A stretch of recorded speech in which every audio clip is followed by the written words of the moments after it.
Hi guys, ඔන්න අද අපි මේ වීඩියෝ එකෙන් බලන්න යන්නේ 2024 මේ ළඟකදී රිලීස් වුණ Knuckles කියන වෙබ් සීරීස් එක. ඉතින් Sonic දෙවනි කතාව බලපු ඔයාලා Knuckles කියන්නේ කවුද කියලා දන්නවා ඇති. එතකොට Sonic කියන්නේ පොඩි කාලේ ඉඳලම මේ පෘථිවියේ ජීවත් වෙච්ච කෙනෙක් නිසා මෙයා මේ පෘථිවි ජීවිතයට හැඩ ගැහිලා. හැබැයි Knuckles කියන්නේ රණශූරයෙක් නිසා මෙයාට හැම වෙලාවකම ඕන කාත් එක්ක හරි සටන් කරන්න. හැබැයි රොබෝටික්ව පැරද්දුවාට පස්සේ මෙයාලට සටනක් කියලා දෙයක් ඇත්තෙම නෑ. හැබැයි මේ දේවල් තේරුම් ගන්න නැති Knuckles කරන වැඩ නිසා මෙයාට වගේම මෙයාගේ වටේ ඉන්න හැමෝටම ගොඩක් ප්‍රශ්න වලට මුහුණ දෙන්න වෙනවා. අන්න ඒ වෙලාවේ තමයි Sonic මෙයාට උපදෙස් වගේක් දෙන්නේ කොහොමද ප්‍රශ්න නැතුව පෘථුවියේ ජීවත් වෙන්න කියලා. ඉතින් මේ විදියට කතාව ගලාගෙන යනකොට Knucklesට එයාගේ මුතුන් මිත්තන්ගෙන් පණිවිඩයක් ලැබෙනවා. වේට් කියන බයගුල්ලෝ පුහුණු කරලා ශූරයන්ගේ තරඟාවලියට යවන්න කියලා. ඒ අතරතුරේ Knucklesගෙන් බලය උරා ගන්න දුෂ්ටයෝ වගේකුත් මෙයාගේ පස්සෙන් පන්නන්න ගන්නවා. දැන් වේඩ් එක එකතු වෙන Knuckles මොන වගේ ප්‍රශ්න වලට මුහුණ දෙන්න සිද්ධ වෙයිද? අන්තිමේටම Sonic කිව්ව විදියට Knuckles යාගේ ජීවිතේ වෙනස් කරගනීවිද නැද්ද කියන එක තමයි මෙන්න මේ කතාව.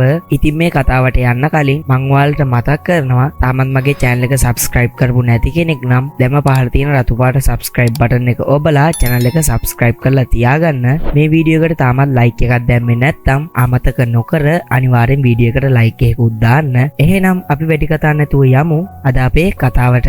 කතාව පටන් ගන්නකොට කැලයක් මැද හයි කරලා තියෙන උගුල් වලින් බේරිලා ලොකු ගලකුත් උස්සගෙන දිනුම් කනුව ළඟට දුවන්න ආව Knuckles ඒ ගල උඩ දාලා කුඩු කරලා දානවා. ඒ වෙලාවේ බෑග්ග්‍රවුන්ඩ් කටහඬකින් අපට ඇහෙනවා මේ උදේ පාන්දරම ගල් උඩ දාලා කඩන පිස්සු යකා ගැන. ඔයාලා දැනගන්න ඕන මේ හැමදේම පටන් ගත්තේ බිම්මල් ග්‍රහලෝකයෙන්. මෙයා රොබෝටික් එක්ක මරගත පලිඟුව ගන්න මට පහර දෙන්න ආවා. හැබැයි අන්තිමේටම තමයි මිනිස්සයා දැනගත්තේ රොබෝටික් මෙයාව රවට්ටලා කියලා. ඒ නිසා අන්තිමේටම අපි තුන්දෙනා එකතු වෙලා රොබෝටික්කට හොඳ පාඩමක් උගන්වලා අපි එයාව පැරැද්දුවා. ඊට පස්සේ ඉතින් Knuckles ජීවත් වුණේ මේ අපි එක්කමයි. දැන් ඉතින් මෙයාලා රොබෝටික්ව පරද්දපු නිසා මෙයාලට කිසිම ප්‍රශ්නයක් නැති වුණාට Knuckles හැම වෙලාවකම හිතන්නේ මෙයාලට මොකක් හරිම ප්‍රශ්නයක් වෙයි කියලා. ඒ වෙලාවේ මෙයාලගේ ගෙදර වැඩි දියුණු කරන්න ආපු කට්ටිය දැකලා එයාලා හතුරු කියලා හිතාගෙන Knuckles එයාලට පහර දෙන්න පටන් ගන්නවා. හැබැයි හොඳ වෙලාවට ඒ වෙලාවේ මෙතනට ආව මැඩි මෙයාලව බේරගෙන ඔයාලා ওই දේවල් වැඩි ගණන් ගන්න එපා. මට ලොකු කොල්ලෙක් ඉන්නවා. එයා පොඩ්ඩක් දඟයි. ඒක නිසා තමයි මෙන්න මේ වගේ දෙයක් උනේ කියලා ගෙදර අලුත් වැඩියා කරන්න ආපු කට්ටියවත් පොඩ්ඩක් ෂේප් කරලා යවනවා. හැබැයි Knucklesට නම් එයා කරපු වැරද්ද ගැන කිසි ගාණක් නැහැ. මෙයා පාඩුවේ ගහක් යටට වෙලා පාඩුවේ චිප්ස් කකා ඉන්නකොට මෙයාට බනිනාව මැඩිට තේරෙනවා මෙයාට බැලලා කිසිම තේරුමක් නැහැයි කියලා. මෙයා Sonicට ගිහින් කියනවා ඔයාගේ යාළුවෝ බලා ගන්න ඕනේ නම් අපට අමතර සහායක් ඕනේ කියලා. ඒ වෙලාවේ Sonic කියනවා මම මේ ලෝකෙට ආවට පස්සේ මට මේ ලෝකේ තේරුම් ගන්න ගොඩක් අමාරු වුණා. හැබැයි මට ලස්සන පවුලක් හම්බුන නිසා ඒ දේවල් ලේසියෙන්ම තේරුම් ගන්න පුළුවන් වුණා. අන්න ඒ වගේ Knucklesටත් මේ දේවල් තේරුම් ගන්න ටික කාලයක් යයි කියලා. මෙයා මැඩිව ෂේප් කර ඉන්නකොට Knuckles ගෙදර බල්ලව වහල උඩට අරන් ගිහින් එයාට සටන් කරන විදිය උගන්වන්නයි හදන්නේ. ඒ වෙලාවේ Sonic මේ තමයි Knucklesට කතා කරන්න හොඳම වෙලාව කියලා. මෙයා Knucklesට ගිහින් කියනවා පොඩ්ඩක් වටපිට බලන්න මෙතන මාරම ලස්සනක් තියෙන්නේ. ඒ වගේම අපි රොබෝටික්ව පැරැද්දුවා. ඒ නිසා දැන් අපිට කිසිම කරදරයක් නැහැ. ඒ නිසා දැන් ඔයාට තියෙන්නේ පාඩුවේ සාමකාමීව නිදහසේ ජීවත් වෙන්න. මොකද මේ තමයි ඔයාගේ ගෙදර කියලා. Sonic මෙතනින් යනකොට Sonic කිව්ව දේ පොඩ්ඩක් කරලා බලන්න ඕනේ කියලා මෙයා භාවනා කරලා අන්තිමේටම තීරණය කරනවා මේ තැන මෙයාගේ ගෙදර කියලා හිතන්න. දැන් පහුවදා උදේ මැඩි කෑම හදාගෙන ගිහින් බලනකොට Knuckles මේ මෙයාගේ ගෙදර කියලා හිතපු නිසා ඉඳන් ඉන්න පුටුව විතරක් නෙමේ කාමරේ පවා එයාට ඕන විදියට වෙනස් කරලා ඒ විතරක් නෙමේ ගෙදර හිටපු අහිංසක බල්ලටත් එක එක දේවල් දාලා මෙතනට අරන් ඇවිත් මේ වෙලාවේ මැඩි ඔයා මේ බල්ලට මොකද්ද කරේ කියලා අහනකොට Knuckles කියන්නේ මෙයා තමා මගේ රණශූරයා. මෙයා තමා පළවෙනි සටන කරන්න යන්නේ කියලා. මෙයා ගෙදරට ආව ලියුම් මාමව හිර කරගෙන පව් ඒ මාමත් ඇත්තටම මෙතන මොකද්ද වෙන්නේ කියලා හිතා ගන්න බැරුව එයා හොඳටම බය වෙලා ඉන්නේ. මේ වෙලාවේ මැඩි මේ වෙච්ච දේවල් වලට ලියුම් මාමගෙන් සමාව අරගෙන Knucklesට බනිනවා මෙතනින් එහාට ඔයා මුකුත්ම කරන්නේ නැහැ. ඒ වගේම සතිය දෙකක් යනකම් ඔයාට කාමරෙන් එළියට එන්නත් බෑයි කියලා. ඒ වෙලාවේ Knuckles ඔයා මොන හයියකින්ද මට මේ දේවල් කියන්නේ කියලා මැඩිත් එක්ක රණ්ඩු වෙන්න හදනකොට Sonic මෙයාට අනතුරු අඟවනවා. ඔය වැඩේ නම් කරන්න හිතන්නවත් එපා. පස්සේ ඔයාට පසුතැවෙන්න සිද්ධ වෙයි කියලා. ඒ වෙලාවේ Knuckles හරි මං වාගේ වචනෙට ගරු කරනවා කියලා මෙයා පාඩුවේ කාමරයට යනවා. හැබැයි මෙයාගේ කරදර නම් තාමත් ඉවර නෑ වගේ. Knuckles යාගේ සිංහ සේනාසනේ හදලා තියෙන්නේ මැඩීගේ වාහනේ කෑලි ගලවලා දැන් මැඩීට රස්සාවට යන්න ඕන.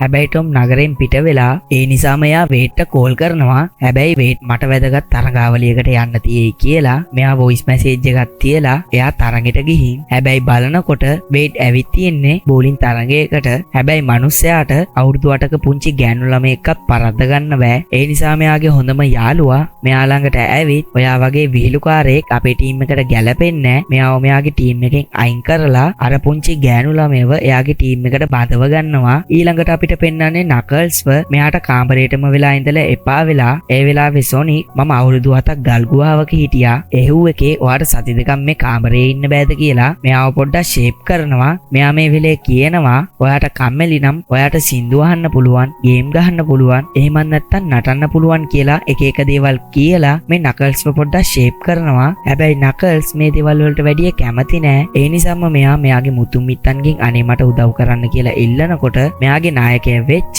පැචකුමාගේ ආත්මය මෙයාට උදව් කරන්න එනවා. ඒ වෙලාවේ නකල්ස් මං ඔයා කිව්ව විදියට අර මරකත පළිඟුව ආරක්ෂා කරා. ඊට පස්සේ මම මොකද කරන්න ඕනේ කියලා අහනකොට මෙයාගේ නායකයා මෙයාට කියනවා එකින්නාවරුන්ගේ අන්තිමය ඔයා. ඒක නිසා අපේ උරුමය ඉස්සරහට ගෙනියන්න ඔයා කෙනෙක්ව පුහුණු කරන්න ඕනේ කියලා. ඒ වෙලාවේ නකල්ස් මං කවද පුහුණු කරන්න ඕනේ කියලා අහනකොට මෙයා වේට්ගේ පින්තූරය පෙන්නනවා. ඒ වෙලාවේ නකල්ස් මම මෙයාව දන්නවා. මෙයා ශ්‍රේෂ්ඨ රණශූරයෙක් නෙමෙයි කියලා කියනකොට පැචකමා කියනවා ඔව් මං ඒ දේ දන්නවා. හැබැයි මෙයා ගොඩක් විශේෂ කෙනෙක්. ඔයා තමයි ආව ගොඩක් හොඳට පුහුණු කරලා ශූරයන්ගේ තරගාවලියට එක්කන් යන්න ඕනේ කියලා. පැචකමක් මෙතනින් යන්න යනවා. එතකොට වේට් අද ඉඳන් මං හොඳට පුහුණු වෙලා හොඳ ක්‍රීඩකයෙක් වෙනවා කියලා හිතාගෙන මෙයා පුහුණු වීම කරන්න පටන් ගන්නවා. හැබැයි මිනිස්සයාට පොඩි බරක්වත් උස්ස ගන්න බෑ. ඒ වෙලාවේ මෙතනට ආපු නකල්ස් ඔයා බය වෙන්න එපා මං ඔයාව හොඳට පුහුණු කරන්නම් කියලා කියනකොට වේට් ගොඩක් දුක් වෙනවා. මං පුංචි ගෑනු ළමයෙකුට පැරදුනා. ඒ නිසා දැන් වැඩක් නෑ. මොකද මාව කණ්ඩායමෙන් අයින් කරා කියලා වේට් ගොඩක් දුක් වෙනවා. හැබැයි නකල්ස් මං ඔයාව හොඳට පුහුණු කරන්නම්. එතකොට ඔයාට පුළුවන් අර ගෑනු ළමයව පරද්දන්න. එතකොට ඔයාට කණ්ඩායමෙත් ඉඩ ලැබෙවි කියලා කියනකොට වේට් ගොඩක් සතුටෙන් මෙයාත් එක්ක පුහුණු වීම කරන්න යනවා. දැන් මේ යන වෙලාවේ වේට් නකල්ස්ගෙන් ඔයාගේ විනෝදාංශය මොකද්ද කියලා අහනකොට නකල්ස් කියන්නෙම මගේ විනෝදාංශය ගහගන්න එකයි සටන් කරන එකයි කියලා. ඒ වෙලාවේ වේට් ඔයා සින්දු අහලා නැද්ද කියලා මෙයාට ඇහෙන්න සින්දුවක් ප්ලේ කරනකොට ටිකක් වෙලා මේක අහන් ඉන්න නකල්ස්ට මේ දේ එපා වෙලා මෙයා කාර් එකේ සෙට් එක කුඩු කරලම දානවා. දැන් අපිට පෙන්වන්නේ ගන් කියන ආයතනය මෙයාලා කරන්නේ පිටසක්වල ජීවීන්ව සෝදිසි කරලා එයාලව ආරක්ෂා කරන එක. හැබැයි මේ ආයතනයේ ඉන්න නිලධාරියෝ දෙන්නෙක් නකල්ස්ව අල්ලගෙන එයාව විකුණන්න තීරණය කරලා හැබැයි මෙයාලා ළඟ ඉන්න නියෝජිතයෙක් මේ දේ දැනගන්නවා. ඒ නිසා මේ දෙන්නා මායා මුද්දකින් මායා දොරටුවක් ඇරලා මේ නියෝජිතයව බිම්මල් ග්‍රහලෝකයේ හිර කරනවා. එතකොට මේ නියෝජිතයෝ දෙන්න නකල්ස්ව විකුණන්න හදන්නේ මෙයාට. මෙයා තමා රොබෝටික්කට ආයුධ හදපු කෙනා. දැන් මෙයා නකල්ස්ගේ හිතකෙස් පාවිච්චි කරලා ගොඩක් භයානක ආයුධ හදලා දැන් අනිත් පැත්තෙන් නකල්ස් පෙරේතෙක් වගේ මිදිකකා එනකොට වේඩ් මෙයාගෙන් අහනවා ඔයා කවද්ද මාව පුහුණු කරන්න කියලා. ඒ වෙලාවේ නකල්ස් පුහුණු වෙන්න හොඳ තැනක් හම්බුනොත් තමයි මං ඔයාව පුහුණු කරන්න කියලා කියනකොට වේඩ් ඉක්මනින්ම මෙයාව බෝලින් සෙල්ලම් කරන තැනකට එක්කන් යනවා. ඊට පස්සේ මෙයාට බෝලින් සෙල්ලම් කරලා පෙන්න කොට නකල්ස් මේ සෙල්ලම ගැන මුකුත්ම දන්නේ නැති නිසා ඔයා මේ වගේ සෙල්ලමක්ද පිස්සුවෙන් වගේ සෙල්ලම් කරන්න කියලා අහනකොට වේට් කියනවා ඔයා මේ සෙල්ලමේ තියෙන රහ අඳුරන්නේ නැහැ. අන්න ඒ නිසා තමයි ඔයා ওই විදිහට කතා කරන්නේ. මට මේ සෙල්ලම කියලා දුන්නේ මගේ තාත්තා. ඒත් එයා අපිව දාලා ගියා. හැබැයි මං මේ සෙල්ලම කරනකොට මට තාත්තව මතක් වෙනවා කියලා මෙයා ටිකක් දුක් වෙනවා. මෙයාලා මේ වෙලේ බෝලින් තරගයක් පටන් ගන්නයි යන්නේ. මේ වෙලාවේ වේට් නකල්ස්ට බෝලයක් දීලා ඔයත් පොඩ්ඩක් සෙල්ලම් කරන්න කියලා කියනකොට නකල්ස් ඔක්කොම කුඩු පට්ටම් කරන් යන බෝලය විසික් කරනවා.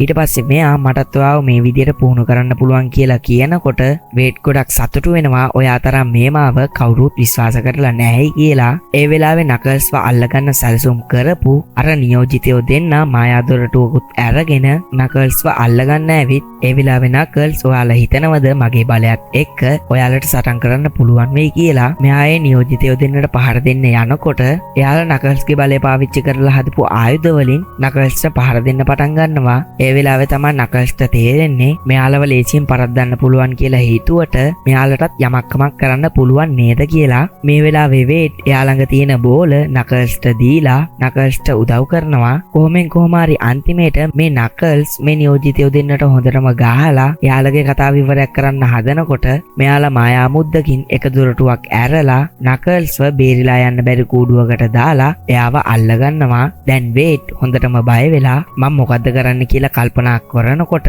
අර නියෝජිතයන්ගේ ආයුධ තාමත් මෙතන තියෙනවා දැකලා මෙයාට හොඳ අදහසක් මතක් වෙනවත් එක්කම මේ එපිසෝඩ් එක මෙතනින් ඉවර වෙනවා. ඉතින් ඊළඟ එපිසෝඩ් එක බලන්න ඕන නම් දැන්ම පහලින් කමෙන්ට් කරන් යන්න. ඒ වගේම වීඩියෝ එකට ලයික් එකකුත් දාලා අනිවාර්යෙන්ම channel එක subscribe කරන්න. එහෙනම් අපි දෙවෙනි එපිසෝඩ් එකෙන් හම්බ වෙමු. එපිසෝඩ් එකෙන් හම්බ වෙමු.